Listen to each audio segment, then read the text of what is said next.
Welcome to Peer Innovation, the podcast with Leo Batari and me, Randy Cantrell. Building on our previous shows, The Year of the Peer and What Anyone Can Do, we turn our attention to helping business leaders build high-performing teams. We'll talk with a diverse group of thought leaders who will share stories and insights that will help you and your teams achieve new heights. If you believe there is strength in numbers and that meeting the challenges of the future can only be achieved if we do it together, then join us for the conversation.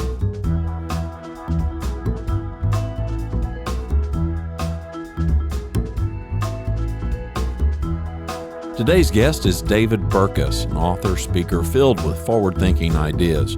David is the author of 4 best-selling books plus 1 audio-only book to help leaders and teams do their best work ever. His newest book may be the most timely, Leading from Anywhere, the Essential Guide to Managing Remote Teams. We welcome David to the show. Welcome back to another episode of Peer Innovation, the podcast. The website is peernovation.co. He is Leo Batari. And our special guest today is David Burkus. We've been really excited to have David on, and his new book is ridiculously timely. So, Leo, kick us off. Yeah, very timely.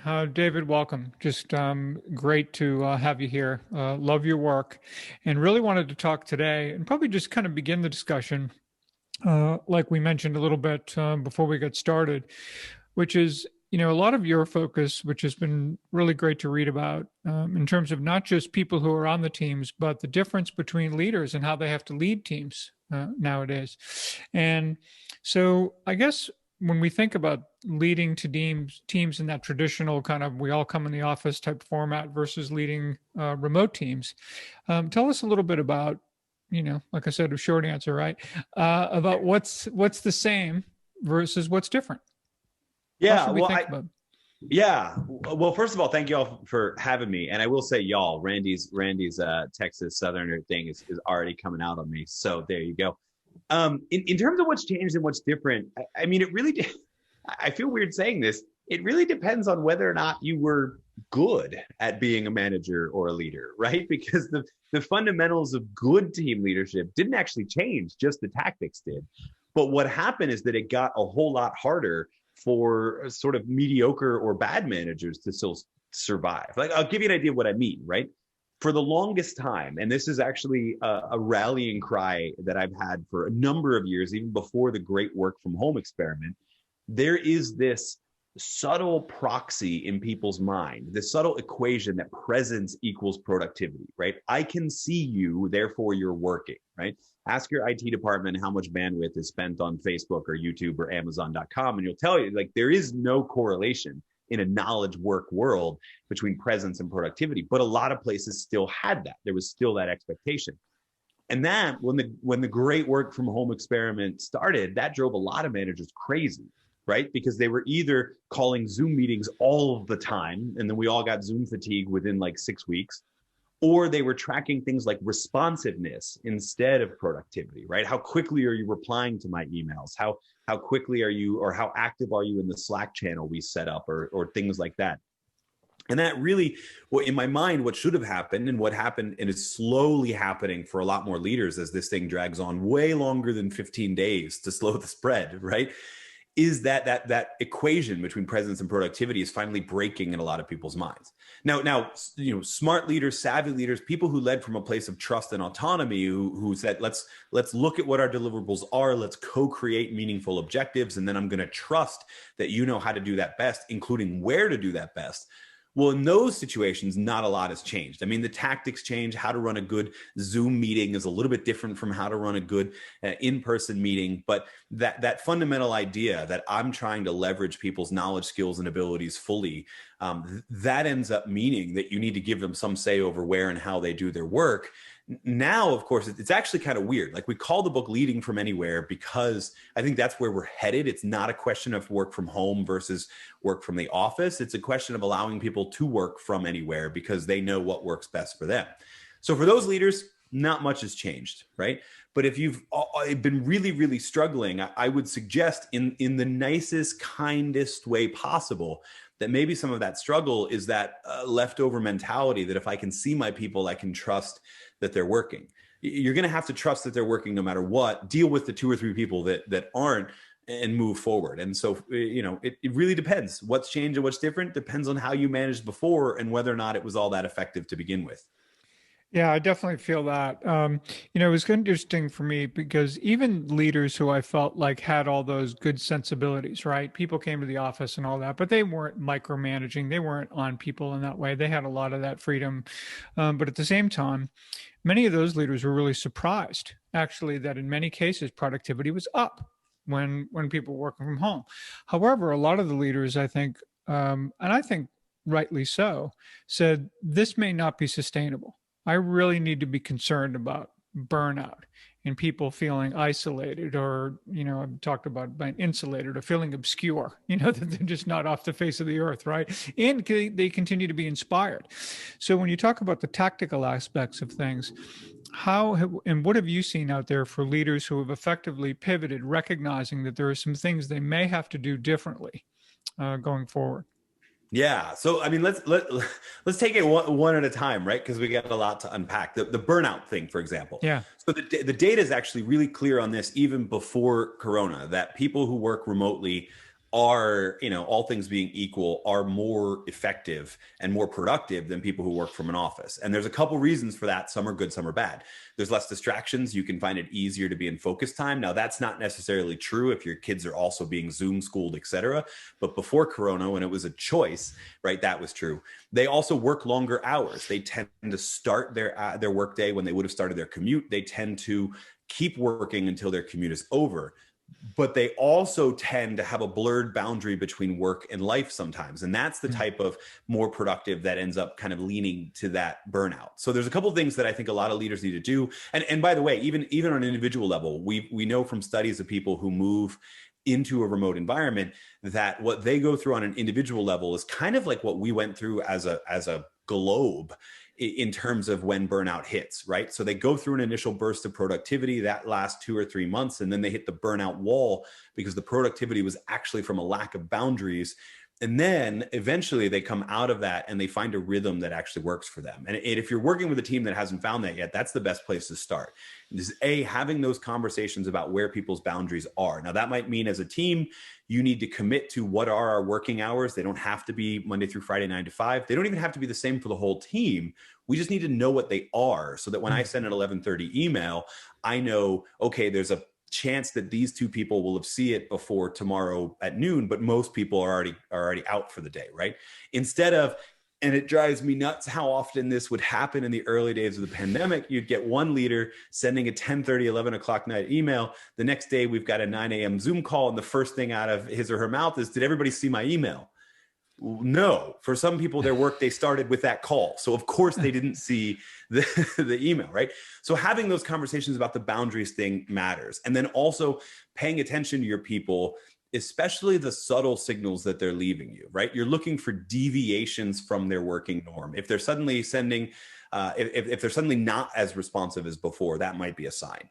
But it might also be a sign if they're more responsive than before. It might mean that there's something else going on and they're using work as a coping mechanism, et cetera. Mm-hmm. So it's all the more important to get a sense of what your team's on and off hours are, what their calendar looks like, what their work rhythm looks like.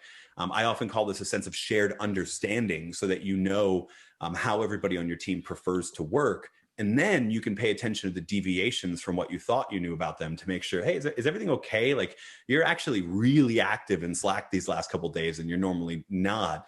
Is everything okay? Those kind of questions only pop up if you pay attention to those signals. So conversely, let's say we have this leader who's really used to having everybody there and, does the walk around the office after 5 o'clock to say who's still here and who isn't and who's working and all that kind of fun stuff. So that leader all of a sudden now has got a remote work team. They're doing well, but they're like this, right? They can't help themselves. So now what you end up having is people kind of imposing new levels of accountability because they got to figure out make up whatever metrics possible to kind of keep track of everyone because it just makes them feel better at some level. But yet probably sows seeds of distrust among an otherwise productive group. I don't know that there's a probably there. Yeah, Definitely does. well, exactly. But so what advice do we have for leaders like this who really have to take a breath and get used to this team not being someone they have line of sight on, if you will?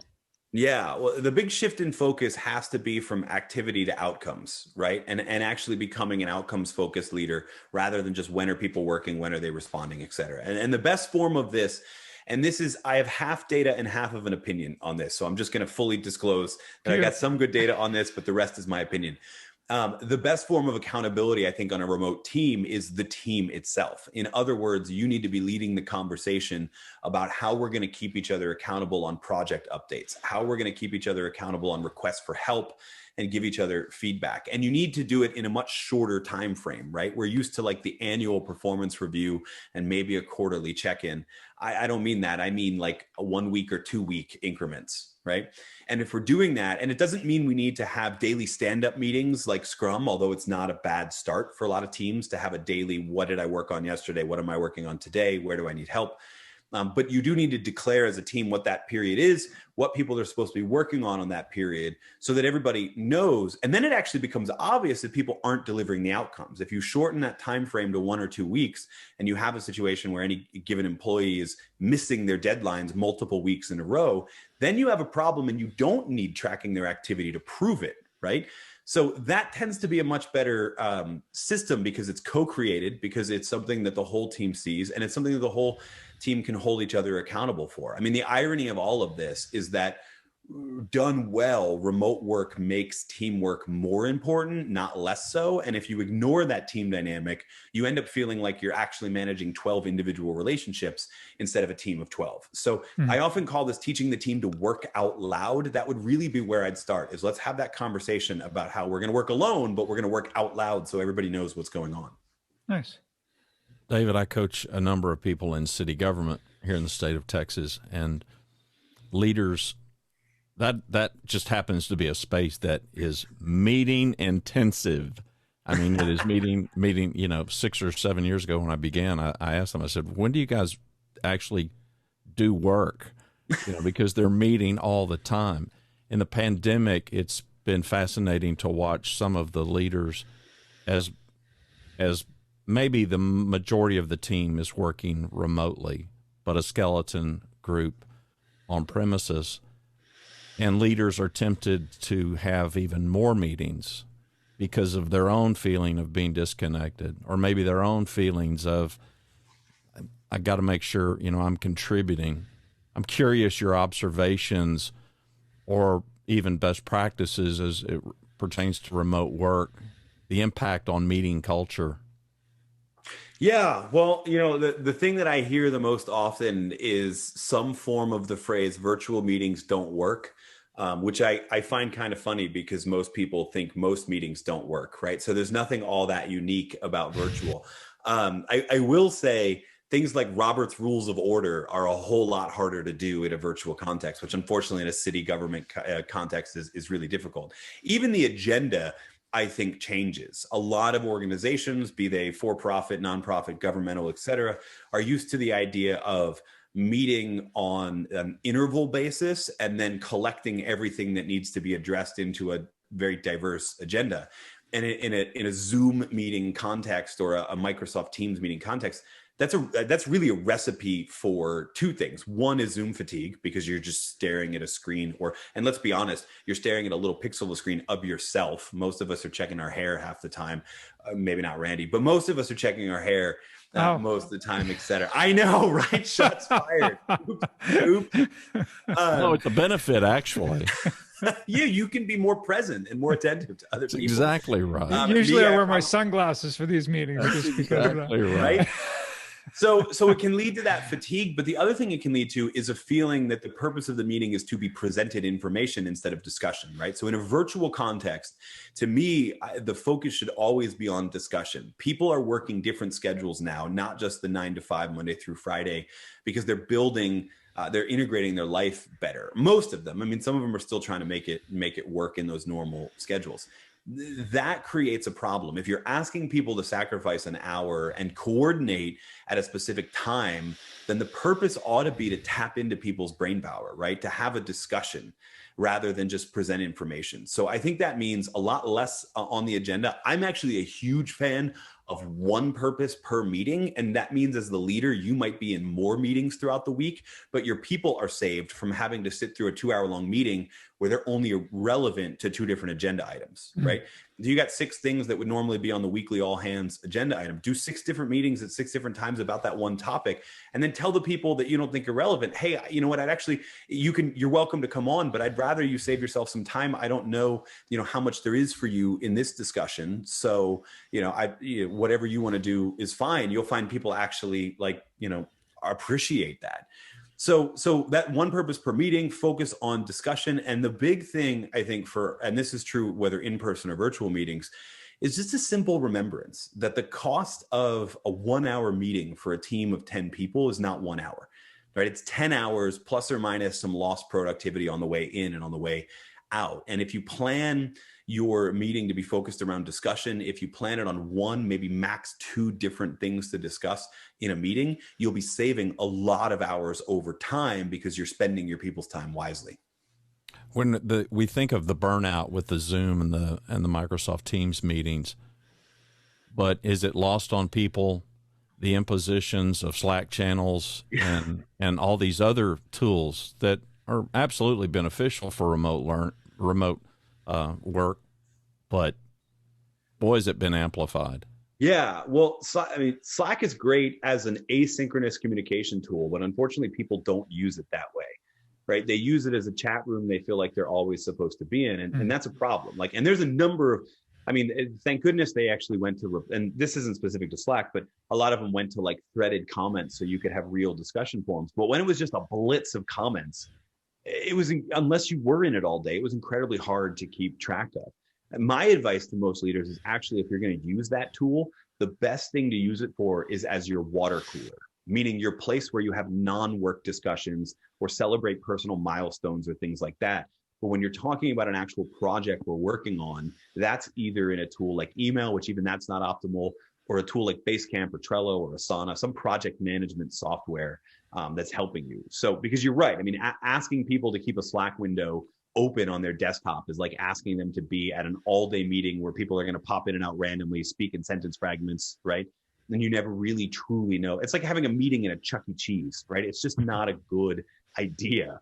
And so I agree with it. And it should count as another kind of meeting. So I think the best place is keep it asynchronous and make it about lighter conversation. Make it a place where everyone feels they can drop into, but no one feels obligated to be in. And people's experience will be a whole lot better. David, you mentioned about productivity and how people may tend to begin their day earlier without the commute and may end their day about the same time they might get home. At the same time, I think another thing that has been noticed by a lot of CEOs I've talked to is that their people are more collaborative and more cooperative with one another because they're not all coming to a central workplace and just seeing each other as fellow employees. Like they see people's backgrounds and they see little artifacts on the walls. They see those kids running in the background. They see their dog, coming in for a cameo appearance. All these things that has tended to get people to tap into their shared humanity a little bit and see each other as people, not just fellow coworkers. I'd like to get your comment on that and maybe any other things that you think have also driven productivity other than the time and some of what I just mentioned. Yeah, I totally agree. In fact, my number one kind of little, you could call it an icebreaker activity with teams that I work with is a virtual tour. Like, show me where you're working. Pick up the webcam, show me around what you're working in. And it does 2 different things, right? The first is that you get a sense of people and their real life and what's going on. You also get a sense of the context that they're working in, right? So I'm really lucky. I think all 3 of us on this are really fortunate. I'm in a 10 by 10 room in the basement of my house. I can occasionally hear my 2 boys who are home from school because of the snowstorm that has covered almost all of America, except Leo. They are running around upstairs, but you can't hear them, and I'm isolated from them by a closed door. Other people for the last year bought a folding screen at Lowe's and stretched it across the corner of their dining room, and they're hiding behind it while their kids are at the dining room table being Zoom schooled, right? And if you don't do a little thing like a virtual tour, you don't get a sense of that context. Now, if I'm teammate 1 and I'm in this room and teammate 2 is in that dining room setup, you expect teammate 2 to be a lot less responsive than me, right? Which is fine. This is a short-term situation that we're all dealing with, but long-term, we still learn a lot about each other's context and what we can expect from each other because of it. So we synchronize better. And that's not the only place where teamwork makes collaboration much more important. You know, we used to be able to smooth things over easily. We used to be able to just walk down the hall and ask a quick question, or if we were misunderstood, make a little sort of quick apology. And now everything must be much more deliberate. And I wouldn't say that makes every team more productive, but the teams that take it seriously, I think, are much more productive than the teams that just relied on location to be a part of that. And then the third, and this one I do have data for, this is one of my favorite studies of all time. There's a proximity in collaboration study of academics that showed that academics are much more likely to end up co-publishing papers with people who are on the same floor and are closer, like their office door is closer to the other person's office door, even if there are faculty members on campus whose work is more relevant, even if there are people who are studying the same thing but in a different city, I'm still more likely to collaborate with the people that I work near. And now we've smashed that to pieces, right? Now it's anybody on the team, whoever's most relevant, because everybody's equally distant. And I think that taps into a better level of brain power than what we used to do when we were just sort of lazily relying on proximity.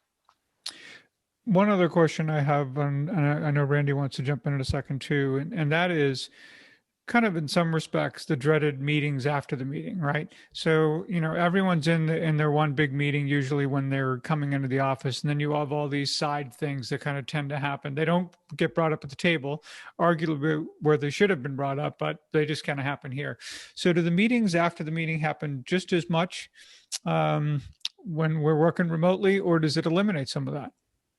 So it really depends on the culture of the team. If you spend the time building a culture where there is a sense of psychological safety, where people feel free to speak their mind, et cetera, then the side meetings and side conversations happen much less, right? Because I feel comfortable speaking up on that.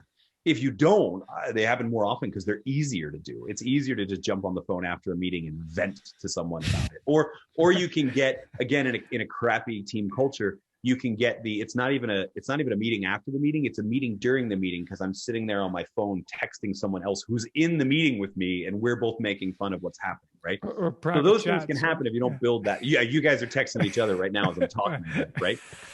So those things can definitely happen if you're not focused on building that sense of psychological safety, that sense where people feel like they can actually speak up.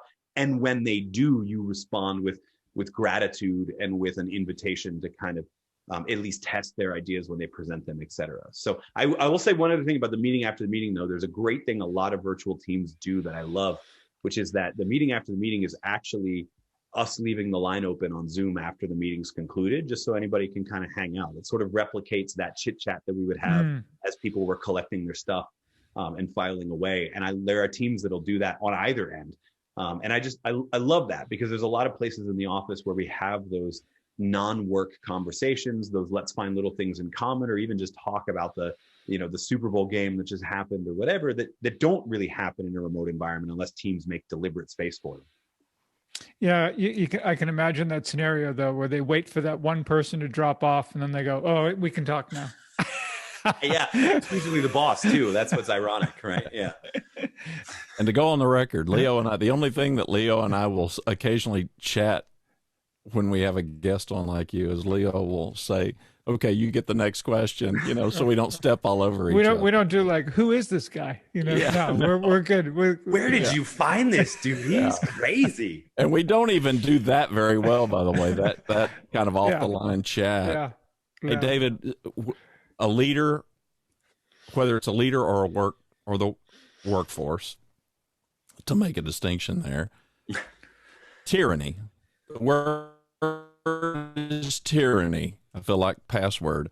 The word is tyranny. So in a remote environment, I'm curious what that looks like versus what it looks like when we're all together. Is it amplified? Well, because, we can hide behind keyboards, and it's just different when you're toe to toe, belly to belly with somebody. I'm just curious. Yeah, I mean, that's an interesting question. I think, again, this sort of goes back to the first question we asked about what's different and what's the same. If you are already a tyrant, right, this has been really hard for you, and you may have responded by becoming less of a tyrant, and you may have responded by becoming more of it. I mean, I know people who work in remote environments who are expected to email their boss at the end of every day with, "This is what I did," right? Notice I said a week or 2 weeks as my interval, right? Not every single day. I know I know a lot of companies that actually, I mean, sales of spy software, right? Keyboard monitoring software skyrocketed in April and May. And I want to be clear here. There are a couple situations where that's valid. If you're paying someone, by the hour to do coding for you or something like that, it's worth monitoring and making sure they're actually working for the hours that they're charging you for. But if you're paying them a salary, like, it makes zero sense, right? Because presumably you're paying them a salary to deliver certain things. So just measure whether or not they're delivering them. So I think in some regard, I wouldn't necessarily say it's easier. It's certainly easier to use your physical presence to be tyrannical. But I feel like people who were already in that micromanagement mode responded by really crunching down on that, rather than just walking the office, making sure people are working, et cetera, until exactly 5 o'clock. Now they're asking for bigger ways to keep accountable that can lead people to feel micromanaged. The irony here as well, and this wasn't true in the beginning of all of this because of the global recession and that sort of stuff, is it's also easier to escape a tyrant, right? Remember back in the day when you wanted a new job because you had a terrible boss and you had to make up dentist appointments and lunch breaks and whatever? Now you just go, right? Because all you're doing is flipping on a different Zoom call and doing the interview that way. So it's never been easier to leave a bad boss, which I hope is good news for the future. Well, when we were younger, though, you would typically just leave one tyrant for another, because that was the prevailing management style, just about, anywhere you'd go. But yeah, so that was a bit of an issue. I will say, though, and I'd like to think, I'd love to get your thoughts on this as well. In fact, I had a CFO mention this to me, which, just to be really stereotypical about this, when you hear the comment, you're thinking, really, it wasn't like the HR person or some communication person who said this. And what the CFO said to me was, it isn't just about this idea of not just being a CEO, but being a human being. He said, but it's being human. And I thought, well, how great, a turn of phrase that was, and this idea, like I mentioned before we start, more and more CEOs are beginning meetings, or team leaders are beginning meetings, not with, hey, where are we, or what's going on? It's, how's everybody doing? And you just go around and you just get that temperature around the room of just how everyone's dealing with a lot, not only trying to do their jobs in very different circumstances, but juggling things like homeschooling and worrying about elderly parents and any other, number of things that people are struggling with right now. So have you seen some of that change even for people who may not have been that inclined at the beginning? Yeah, yeah, absolutely. I mean, it's sort of a necessary function, right? And even it is the morally just thing to do, right? But there's an economic case for it too, which is that we asked people, for the sake of a pandemic, to do something totally unexpected, which was to figure out how to live at work, right? Or work from home. For most people, work was this thing that happened at 8 to 5 on 5 days out of the 7 days of the week, and the rest of their life fit into the margins. And because of that, we could act like there was this phony separation between work and life, right? Remember we used to talk about work-life balance as if they were two different spheres that didn't interact?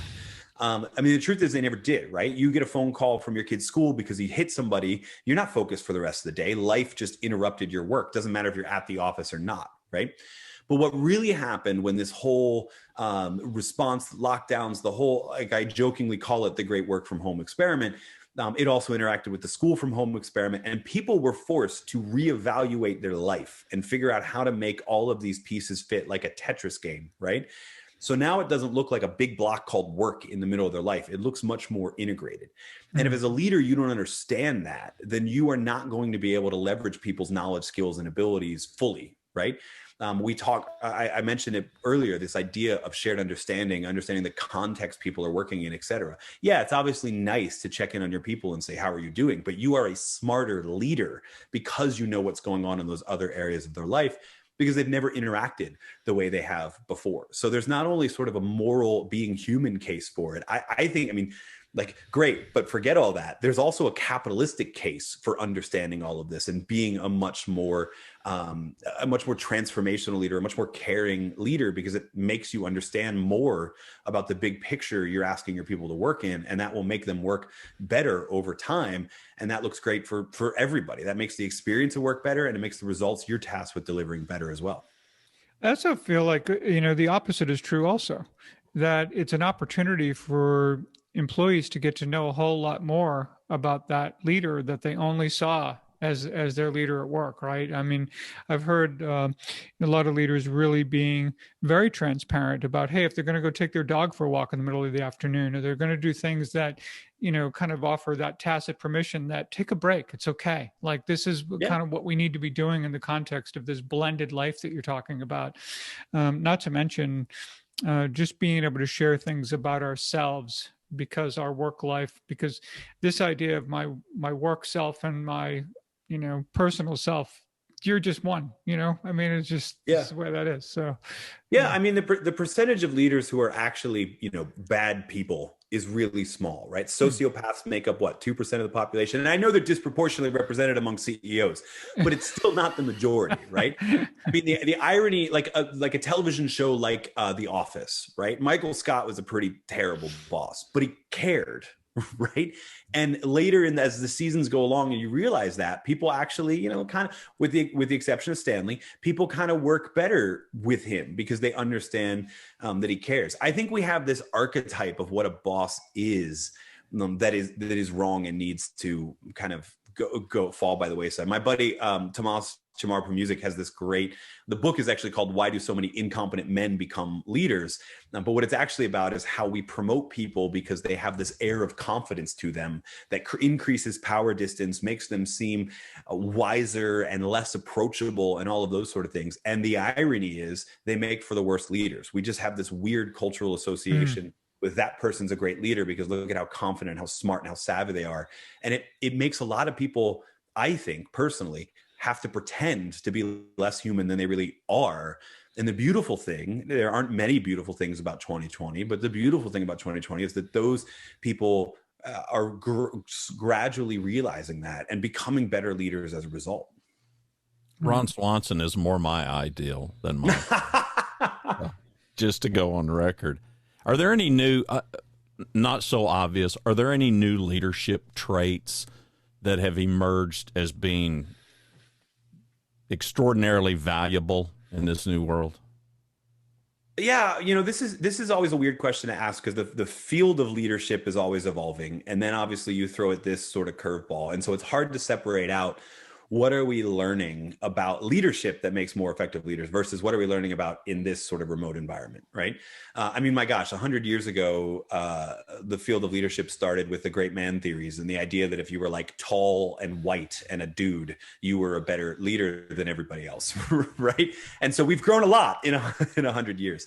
I would say the biggest one that I'm paying attention to is that I think a remote environment requires an increase in the sense of psychological safety. And I know we've already hinted at it a little bit, but it's a whole lot harder to speak up on a Zoom call. It's a whole lot harder to express dissent in this remote environment to the whole team. And savvy leaders who even in co-located environments were building that sense of psychological safety are thriving in this environment. And other people are having those side conversations, like the little text conversations that we're having, et cetera. So, I mean, that would be my biggest advice for leaders is build that. And I break psychological safety down into two factors: trust and respect.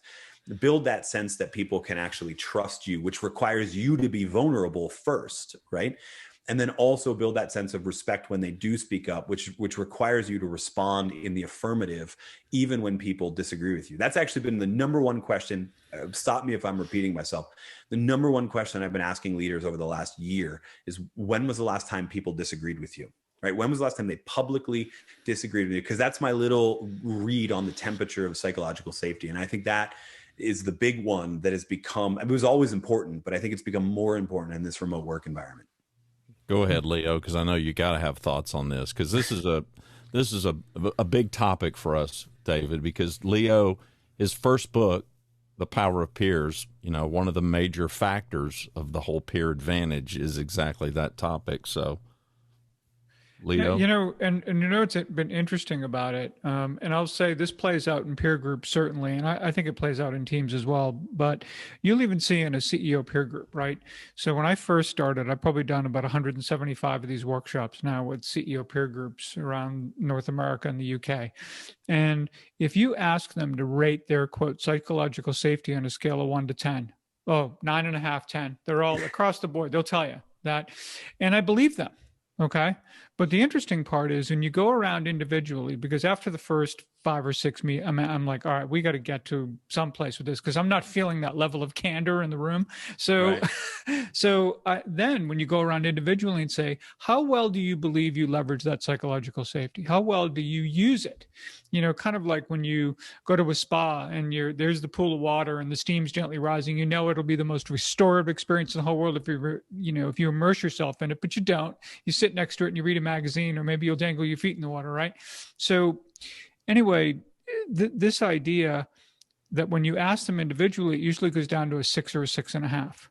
So now there's a question of, and they know it's safe. They believe it's safe. They know there are really no consequences for it, but they're not quite there in terms of using it. So, and I definitely have found and seen this, in teams as well. So how do we get people to really get out of that comfort zone, even when they know they're not going to get hurt, even when they know, in fact, there could be benefit to themselves and others? How do we get them to speak out? Yeah. It reminds me of one of my favorite stories from one of my favorite corporate leaders of all time is Alan Mulally, right? Led the turnaround of Ford. And there's the famous story that he talks about his first sort of senior leaders meeting, and they were using this color-coded system of red, yellow, green, and the red and yellow were the problems that needed solving. And the first day, everybody comes up and they're all green. Everything's green. We're all good. Everything's green. Next week comes by, everything's green, and he finally has to go, guys, if we don't do anything, we're going to lose $8 billion, right? This year alone. It can't be that everything is green, right? And sort of he created. Like, could there be worse news, right? Right. Imagine being the CEO and it's all green. It's like all firing on all cylinders, and yet we're losing billions at the same time. Exactly. And it took the next meeting when the first person popped up a red and had a problem, and then you brought that group in. And so, I feel weird actually saying this. Sometimes it might require a quick meeting before the meeting to go to that person on the team that you trust the most and say, I'm going to try and be vulnerable in this next meeting. And I want you to know what's going on. And if you feel it, I would love it if you could as well, so that I can show my response, right? I think that's the number one reason. When nobody knows what the response is going to be, that's the respect part. Then they say they trust, but they don't really, right? Not to mix Alan Mulally with another really, really weird experience, but I don't know if either of you have ever sat in on AA meetings. And I have. My wife is a medical doctor, and part of her curriculum for a month was going to them. And of course she felt really weird about it. So I was like, okay, well, I'm the big burly guy. I'll go with you, right? And it's the craziest thing, because you watch somebody open up their entire story, tell their whole story, they're crying, etc. And then it's the next person. It's like, hi, my name's Dave and I pass. But you start to realize that those people passing, that's fine, because what they actually need to see first is that other people are opening up and the environment is actually safe. And so they'll pass 2 or 3 times, multiple times before they actually open up and disclose. And so part of the group is telling people, you can pass. If you don't feel safe yet, you can pass, but we want you here so that you can see how we respond, and then that'll build that sense of safety. So I think the same thing applies in a team aspect. If you actually have to create the moment where somebody speaks up and then you can show that you're responding with mutual trust and respect, then do it, because that's probably the missing factor on your team. Yeah, that is interesting too, because when you see other people model those sharing behaviors, and it gives you that courage to do it. But then there's also the aspect of they're also looking at how everyone's listening in the room. And that, if you think about it, is what really creates the safety, right? People really being engaged and locked in and looking like they care, as opposed to like people just checking out their cell phone or looking out the window or something wouldn't feel particularly safe, right? But it is remarkable what people will share, whether it's those circumstances in AA meetings or, quite frankly, even in CEO group meetings as well. And it's extremely powerful to watch and really beneficial for everybody. So, but thanks for that. David, last question. I gotta ask, because the breadth and the depth of the books that you write as an author, my curiosity is a question about your curiosity. What takes you down? What takes you down the paths? I'm just curious the stories. Yeah. So, I mean, I even from a young age knew I wanted to be a writer, right? I was a full-time business school professor for almost a decade, but that was accidental. Like I was an undergrad English major, and I wanted to study English and creative writing. When I was there, I found science writing, specifically the folks that write about psychology. And I thought, this is brilliant, because this is like a blend of storytelling and real, what we know about behavioral science that'll help people lead better lives. Over time, I found the niche in that world of now I always say I'm trying to help teams do their best work ever. And so I look for, I mean, I'm obviously always on the radar of whatever's going on in the world of behavioral science in terms of studies to pay attention to and that sort of stuff.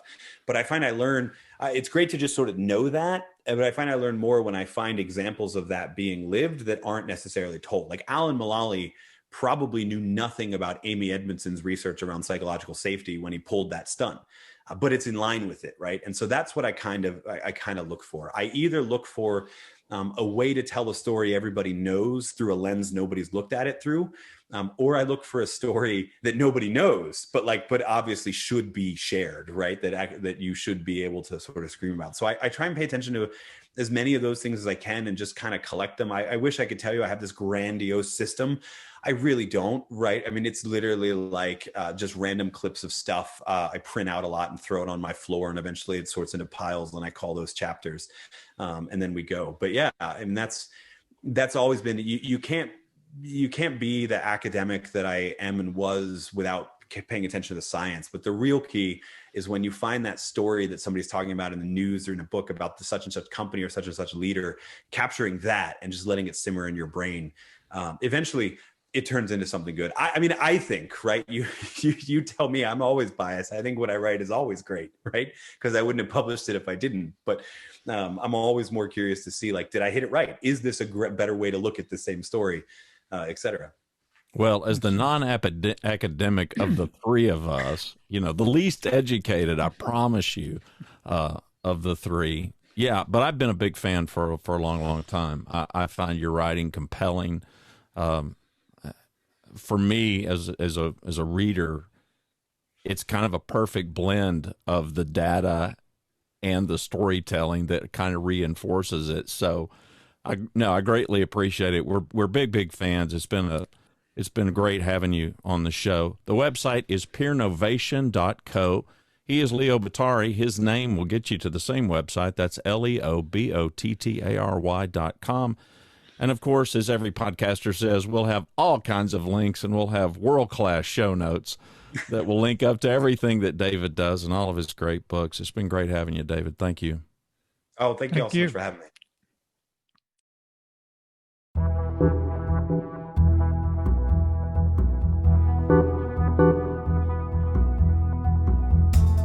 Thank you for joining us. To subscribe to the podcast and learn more about how you can engage Peernovation for your organization, contact us on the website at peernovation.co. Till next week, remember, the power of we begins with you.